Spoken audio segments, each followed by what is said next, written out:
अस्सलाम वालेकुम, नमस्कार, सत श्री अकाल और जय झूलेलाल। मैं हूं जी प्रेम मटलानी और आप देख रहे हैं हालात हाज़रा का प्रोग्राम हकीकत ये है।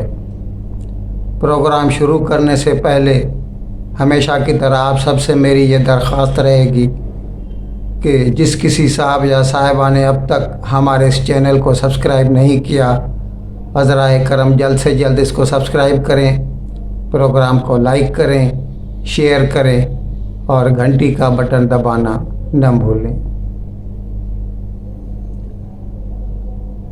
कल जनाब इमरान खान ने एक प्रेस कॉन्फ्रेंस की पेशावर में। उसमें उन्होंने अपने लॉन्ग मार्च का ऐलान कर दिया, लेकिन अजीब है इनका लॉन्ग मार्च। इन्होंने सिर्फ इतना कहा कि 25 मार्च को श्रीनगर रोड पे इस्लामाबाद में 3 बजे आप सभी इकट्ठे हो जाइए, उसके बाद लॉन्ग मार्च होगा। अभी फ़िलहाल तो उसकी कोई तफसीलात नहीं है, कोई इंतज़ाम भी नहीं दिख रहा वहाँ पर। अब हो सकता है ये एक सिट इन हो या हो सकता है मार्च करें, और मार्च करेंगे तो कहाँ कहाँ से गुजरेंगे ऐसा कुछ उन्होंने नहीं बताया। लेकिन उन्होंने अपनी प्रेस कॉन्फ्रेंस में एक तारीख़ दे दी और नाजरीन जो हैं उनकी इत्तला के लिए अर्ज़ कर दें कि 25 मार्च उसने इसलिए तय की है क्योंकि 25 तारीख को पाकिस्तान की फ़ाइनेंस मिनिस्ट्री के IMF वालों से मुज़ाकरात हैं, जो लोन की जो किस्त है उसको रिलीज़ कराने के लिए। और ज़ाहिर है उसमें IMF वाले ये चाहेंगे कि वो जिससे मुज़ाकरात कर रहे हैं वो स्टेबल गवर्नमेंट हो, और अगर उनको थोड़ा भी शक हुआ कि ये गवर्नमेंट हो सकता है कल चले या न चले, तो हो सकता है कि पाकिस्तान के लिए जारी होने वाला जो कर्ज़ है उसकी किस्त में रुकावट पड़ जाए। उसके साथ साथ जनाब इमरान खान ने एक अजीब बात कह दी। वैसे तो वो कहते हैं कि न्यूट्रल जानवर होता है, लेकिन अभी उन्होंने ऐसा कह दिया कि अगर फ़ौज न्यूट्रल है तो न्यूट्रल ही रहे तो अच्छा है। चलिए शुक्र है अब कि उन्होंने उसको जानवर तो नहीं कहा, इंसान बना दिया। लेकिन एक दूसरी अजीब बात कर दी उन्होंने कहा कि मैं डिमांड करता हूँ एस्टेब्लिशमेंट से। गौर फरमाइए, इमरान खान ये डिमांड करते हैं एस्टेब्लिशमेंट से कि वो जल्द से जल्द पाकिस्तान में असेंबली के इंतखाबात करवाए, साफ़ और शफाफ, उन बकौल उनके साफ़ और शफाफ इंतखाबात करवाए जल्द से जल्द। अब जनाब अगर वो कहते हैं कि आर्मी या इस्टेब्लिशमेंट न्यूट्रल है तो न्यूट्रल है, तो फिर उसका इंतखाबात से क्या वास्ता, क्या ताल्लुक़ है आर्मी का? ये तो इलेक्शन कमीशन का काम है, ECP का काम है, सिकंदर सुल्तान राजा का काम है। लेकिन ये साहब हैं कि न्यूट्रल भी कहते हैं उन्हें, और फिर उनको कहते हैं कि आप इलेक्शन करवाइए और जल्द से जल्द करवाइए। हो सकता है फ़िलहाल उन्होंने ऐसा कहा है कि हमें कम से कम एक तारीख़ मिल जाए, यानी ये पता चल जाए कि कब इलेक्शन हो सकते हैं। फ़िलहाल उनकी डिमांड यही है कि इलेक्शन की तारीख़ की अनाउंसमेंट की जाए, फिर वो अपना लाया अमल आइंदा के लिए तैयार करेंगे। और जहाँ तक उनके सिट इन या धरने का ताल्लुक़ है, ये तो जनाब इमरान खान खुद 25 तारीख की दोपहर के 3 बजे ये तय करेंगे कि क्या होना है। अभी देखें कितने आदमी उनके इस लॉन्ग मार्च या सिट इन या वट एवर इट इज़ उसमें शरीक होते हैं। कल पाकिस्तानी पंजाब की असेंबली का इजलास था, उसका एक ही एजेंडा था जो अभी स्पीकर है चौधरी परवेज़ इलाही और नायब स्पीकर हैं दोस्त मोहम्मद मज़ारी, दोनों के अगेंस्ट नो ट्रस्ट मोशन था। उस पर बहस होनी थी और फिर उस पर वोटिंग भी होनी थी। लेकिन चौधरी परवेज़ इलाही ने एक होशियारी की। ये मोशन तो पहले ही जमा हो गया था, लेकिन वो इजलास कब होना है वो कल की सुबह को ही उन्होंने अनाउंस कर दिया कि आज होगा दोपहर को।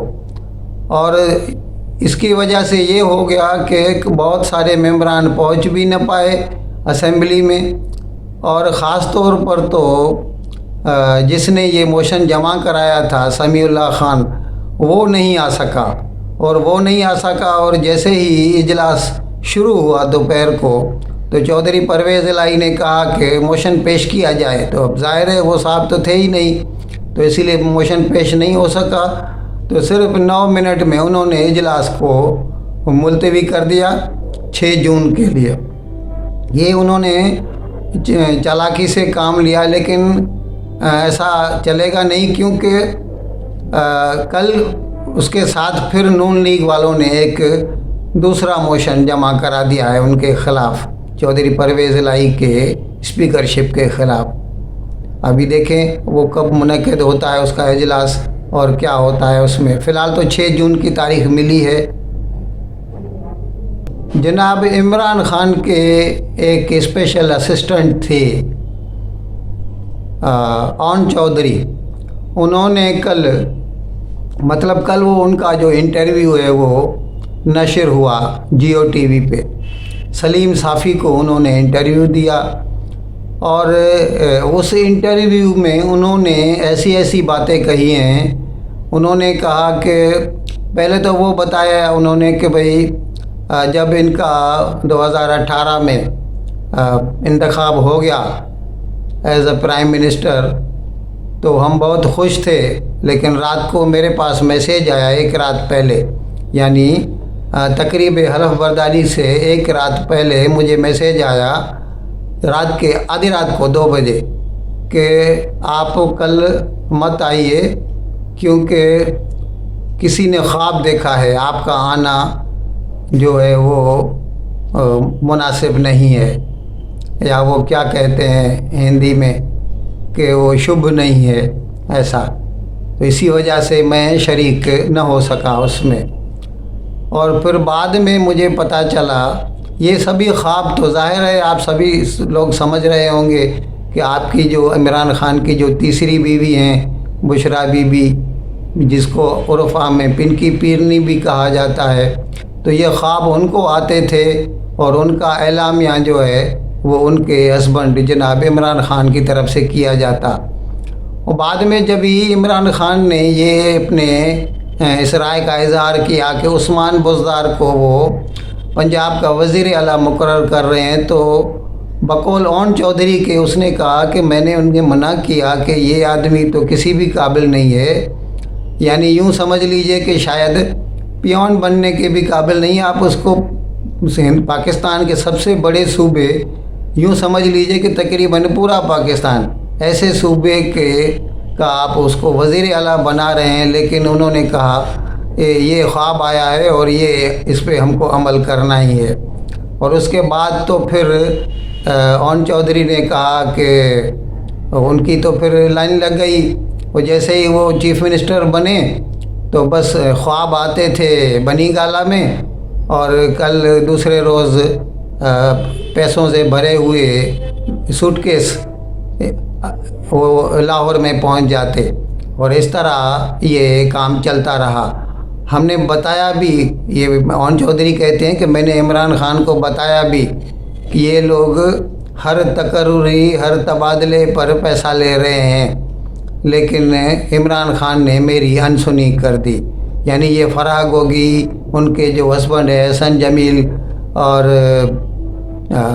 वो मानिका खावर मानिका, और उनकी जो पूरी फैमिली, यानी जो पहले हस्बैंड थे इनके बुशरा बीबी के, उनका पूरा ख़ानदान जो है ना, ये सब लोग दिन दुगनी रात चौगनी तरक्की करने लगे और धड़ाधड़ कमाई करने लगे पंजाब में।